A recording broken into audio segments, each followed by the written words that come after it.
And then the issue becomes how do you use that partnership and how do you sustain it. And it requires a lot of leadership, it requires a lot of personal engagement and travel back and forth. But these are linkages that the U.S. Embassy supports. We've done a lot to introduce universities to each other, and we want to sustain this. And again, it's something that can also be supported through the Fulbright and other programs through the U.S. Embassy. The other thing that we're doing, of course, at the universities is our American Corners. And we have, in several of the universities here, we have corners where students can go and learn more about the United States. And all those corners are hooked up on the internet, and they are linked to sites in the United States that allow them to explore their areas of interest. You're absolutely right. There are two sort of important, sort of cutting-edge issues going on in the United States today. One is the online learning, and the other is the spiraling cost of education. So everybody here has captured these things that are being, fiercely debated in the United States today. And I think that, of course, there's a relationship to what's going on in Jordan, as you would expect. Excellent. Do you want to add to what Fadi said, or do you want to? Okay. But again, I have so many hands. I think I will start there.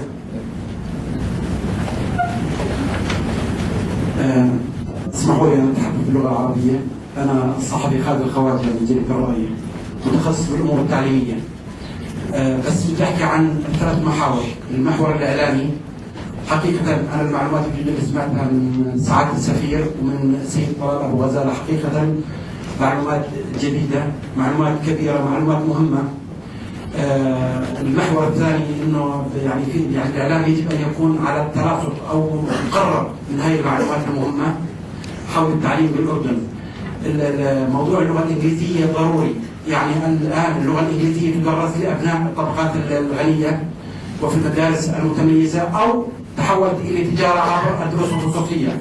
تصور انه نسبه نجاح اللغه الانجليزيه بالنتائج الثانويه لا تتعدى 52% فقط. علما ان جلاله الملك قد امر بتدريس اللغه الانجليزيه اجباريا منذ واحد من الصف الاول. هناك مشكله كبيره. ناهيك عن ذلك اللي تحدث به الاستاذ طلال، يعني بالنسبه للبرامج الرقميه، الكمبيوترات، التحديث، هناك اكثر من 80,000 كمبيوتر لا تعمل في، يعني غالبيتها لا تعمل في مدارس التربيه، خاصه في المناطق النائيه والبعيده. هناك مشكله. التعليم يجب ان يتحول. ناهيك عن ذلك كمان مخرجات التعليم. تصور انه هناك عندنا اكثر من 100,000 طالب يدرسون اداره اعمال في الجامعات. اي سوق عمل سيستوعبهم؟ هناك خلل في عدم التوجه للامور التقنيه، الامور المهنيه. فيما يتعلق بتاسيس المدارس وصيانتها وانشائها في المناطق الفقيره، هذه خطوه جيده ما بين الولايات المتحده والشعب الاردني. هذه الخطوه تعزز الاتحاد في مجال التعليم، بين البلدين. نتمنى ان يكون الاعلام على اطلاع بهذه المشاريع وهذه الخطط وهذه الانجازات الكبيره. شكرا. شكرا. أنا Your Excellency, are you? Yeah, I think I would leave because I was asked by your team that we have only 3 questions, but I have 6 names registered. So would you take them? I'll take as many questions as you want. Great. نبيل, Mr. نبيل أبو عطا. يعني أنا I'm going والله كل أسماء أخذتها بالترتيب، يعني سمحتوا لي. دكتور جواد بعدك بدك تسأل؟ أكيد لا. انتبه بدي حطيت بحياتك بس امشي على السيستم لو سمحت. It's a good question. Ambassador Jules, thank you for everything you're doing in Jordan. I would like to quote you. I always looked at the U.S. as a friend to Jordan. But today I'd like to quote you that you said the U.S. is investing. It's investing in Jordanians, it's investing in Jordan. And as long as I remember, we've always been talking about U.S. aid programs and been building capacity. You always hear this word. When I would look at you today as an investor, when are you ever going to cash out? When is this investment ever going to mature? When is this building of capacity ever going to finish? And if there is an answer to this, don't feel that you have to answer today. I would like to hear that. Why and when are we ever going to be originating our own programs and doing our own things in the ratio of PhDs perhaps in this room, PhDs in Jordan, to the citizens, I believe it's one of the highest in the world.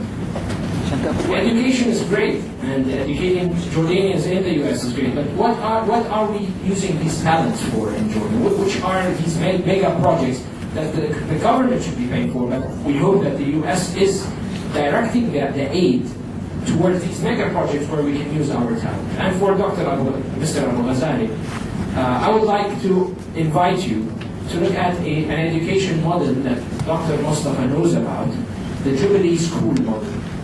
We should perhaps not reinvent the wheel, but use the already existing great programs that we have. I'd like to share that with you. Thank you. Thank you. I will take all the questions. I probably will comment. Representative from the Parliament, Mohammed Saudi. Thank you very much. I can speak English very well since I am a graduate from American school, but I will speak in Arabic since we are in Jordan. سعادة السفير، في الحقيقة أنا حاب أسمع منك رقم قدام معالي وزير التعليم العالي عندنا. في الأردن عندنا مشكلة التعليم الهاير إديوكيشن، إنه 97% من اللي بيخلصوا توجيهي بروحوا على الهاير إديوكيشن، على التعليم العالي. فحاب يا ريت إنه إذا حضرتك بتعرف قديش نسبة اللي بيروحوا على التعليم العالي في أمريكا من هذه النسبة، وقديش اللي بيروحوا على المدارس المهنية. هذه هي عندنا المشكلة في الأردن حقيقة، فيا ريت إنه كسفير أمريكا ممكن يردوا عليك، يعني يقول لك والله أمريكا متقدمة لأنه عندهم التعليم المهني بجوز النسبة تكون 30-40%، عندنا فقط 3% للأسف من اللي بيخلصوا توجيهي. أنا بعرف النسبة 97%، بجوز هي وزير التعليم العالي هون، فبجوز إحنا الآن بنقول أمريكا مثلا فيش عندها هذا الرقم. يعني أنا حقيقة ما بعرف يعني إنه هل نسبة التعليم اللي بخلصوا توجيه، يعني الطلاب اللي بخلصوا توجيه في أمريكا قديش عدد أو النسبة اللي بيذهبوا للجامعات وقديش اللي بيروحوا للمدارس المهنية. وهذا سؤال مهم حقيقة، لأنه هذا مشكلة التعليم في الأردن. عندنا الهرم مقلوب، أنا على ما أظن الهرم عندنا في الأردن مقلوب مش صحيح. شكرا سعادة السفير. شكرا. دكتور. لا لسه في عندي سؤال وعندي كمان بعدين معالي His Excellency Minister for Education has a question and a comment at the end, so he's the last one probably to give some answers. My name is Mohammed Awan, and I'm the president of Philadelphia University. I heard a lot about things that have nothing to do with education, but most importantly I heard about Abu-Ghazaleh's institution being democratic education. This is good, but we do not want education to be only democratic. It has to be equitable, it has to be affordable, and it has to be accountable. We need to bail out our universities in order to bail out our economy, because it is universities that usually bail economies and make life better for everybody. One idea for Jordanian universities is really to adopt what is called blended education. I know that digital education in the United States, of course, is on the go. As a matter of fact, at the University of Stanford, Daphne Koller and another professor in computer science taught a course for 100,000 students last year. The professor usually teaches the course to 400. If he were to do this, it would take him 50 years to arrive at 100,000. The president of the University of Virginia was supposed to leave her post by the Board of Trustees, apparently and allegedly because she didn't go along with technology. A few weeks later, she was reinstated because apparently she had a change of mind. They established the digital system of Coursera and edX for Harvard and MIT.